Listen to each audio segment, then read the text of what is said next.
Hello and welcome to Punk Rock Tabletop. Today I'm doing a little bit of a format change. Instead of talking about a particular game or playing a game, I'm talking to somebody about games. Figured, why not try something different? If it works, it works. If not, oh well. Today, as you should probably expect, I am speaking with favored guest here on Punk Rock Tabletop, who has actually gotten comments on videos more than comments about myself, so I think technically she is the star of this show now. Brii-Squared. How are you doing this evening? I'm doing well. How are you? Doing all right. Now, obviously you play board games, and you have played board games for quite a while since you are a red-blooded American girl.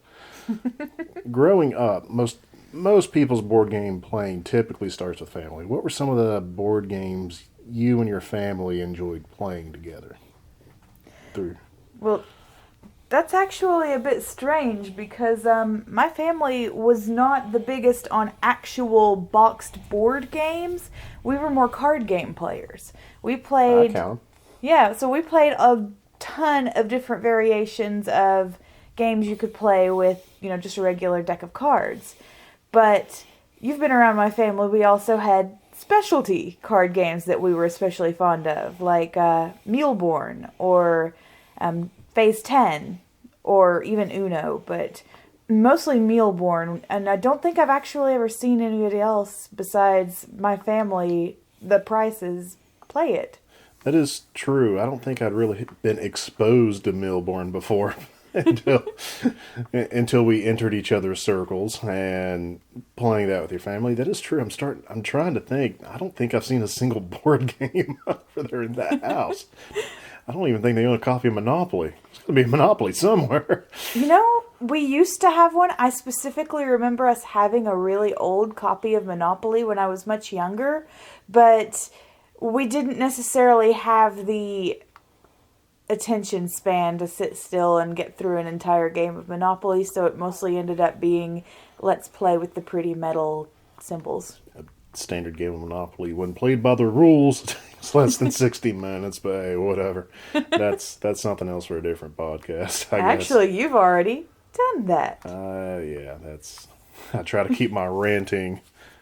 I don't try to keep my ranting to a minimum. So, moving on, obviously you play a lot more board games now. I will take partial credit for that. Mm-hmm. From your history of the card gaming thing, this includes Milborn, Uno, and even customizable card games, which I know you don't really delve into. No. You kind of dabbled in the World of Warcraft one. Yeah. Both of us kind of had our issues with that one. But of the card games that you typically play, the Milborn, the Uno, do you have a favorite? I think it would be a pretty close tie between the Muleborn and the Phase 10, because Muleborn is More than Exploding Kittens. Oh, I forgot about Exploding Kittens. Oh, that's a new one. Oh, man. I'm thinking of childhood games. Or Guillotine. We've played Guillotine several times. Yes, Guillotine is fun, but I don't think it ranks up there. Let's put those three as my top three. Okay, fair enough. Because we haven't been shipped Joking Hazard yet, so we don't know. True. That's one. True. I keep forgetting Sorry, about that. Spoiler alert. We've it's ordered future that content. game. If you've listened thus far, you get a little sneak peek into the future of Punk Rock Tabletop.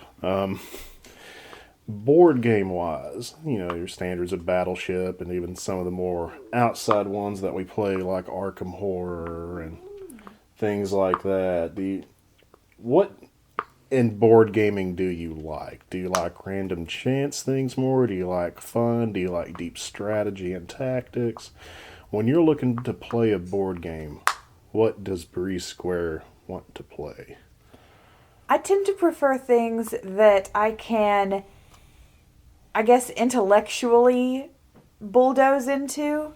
I'm not really big on heavy strategy games like Risk or anything like that. I actually prefer things more like Taboo or Pictionary or Trivial Pursuit. That's the other one I was trying to think of, where it's more of a, knowledge and creativity base than it is just straight up coming up with how to do that, or just randomly what is the cards tell you. Although, when I was a kid, there was nothing I wanted more than Pop-O-Matic Trouble, because popping that little thing with the die in the middle That was amazingly fun. was amazing. I remember there was also one where there was this like plastic clear tube and he'd put all these sticks through the center and he'd fill the top with marbles. It wasn't Don't Break the Ice. No, but I did have that one too, and that one was kind of enjoyable.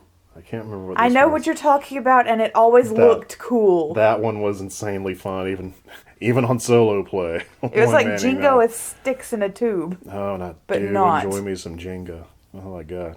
All right, some more things like that. I'll avoid that spoiler for right now. There's another one I have here that we've not even looked at.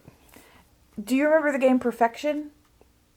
Yes. And it had all those little shapes, and you would start the timer, and you had to get all the shapes into the right spot, or it would go boom, and it would throw all your shapes all out. That was also fun. That one was also fun. Okay, so you tend to more of the puzzle trivia sort of leaning. Yeah. Now, here's the fun question. RPG gaming. There's been two that you've very heavily, I don't want to say hardcore played, casually hardcore played. Just like reading with a smile. Casual and hardcore collide. Vampire the Masquerade, 2nd edition, and Dungeons and Dragons 4th edition. Mm-hmm. Which did you like more? If you were given the opportunity to be either a vampire or a Dungeon and Dragoner. Well, see, that's not fair, because you just said I could be a vampire. And if I could be a vampire, I would be a vampire. That is amazing. However, as far as actually playing the game, I preferred Dungeons and Dragons overall, because I felt like I had more direction as to what we were doing and where we were going. And Vampire the Masquerade is almost such a sandbox kind of game that I felt like I was always just kind of winging it. And although I enjoyed the fact that that one encourages way more RP, I felt like I was lost for anything else. That is kind of strange. You heavily roleplay. I do. Every character you have in World of Warcraft, and that is a double-digit number, by the way. Even not on a roleplay server, has a backstory. Even on the PvP servers. Mm-hmm. So, alright, this is the tough question. This is the one I'm going to end it with. Okay. If we're going to sit down and play a game right now, of any tabletop variety, what is it going to be? What's the first one that pops to your mind? What do you want to play? What do you want to play, Square? Exploding Kittens. Exploding Kittens is fun. What were you hoping for? Pop-O-Matic Trouble? Man, I need to look up what that game was with the plastic tube in the center with the sticks and marbles. I can be searching eBay on this later. So I guess spoiler for future content at www.theculturecache.com, where as soon as I figure this game out, you might be seeing content on it sooner than later. And if you know it, please let us know, because this is driving me crazy now. It's as simple as this wonderful device known as Google. I will know here about 30 seconds after this recording stops. So. I've already mentioned it. Go to www.theculturecache.com. This is the place for all the usual plugs. There is content there on movies, video games, comic books, cosplay, all that fun stuff. There might be another section possibly in the works in the future. Ooh. Not going to say anything more right there. As always, there are Amazon links on the website, which we appreciate you using. And we even more appreciate you going over to that Patreon page where you can vote with your dollar and force content onto this website that you want to see. I'm stopping right there.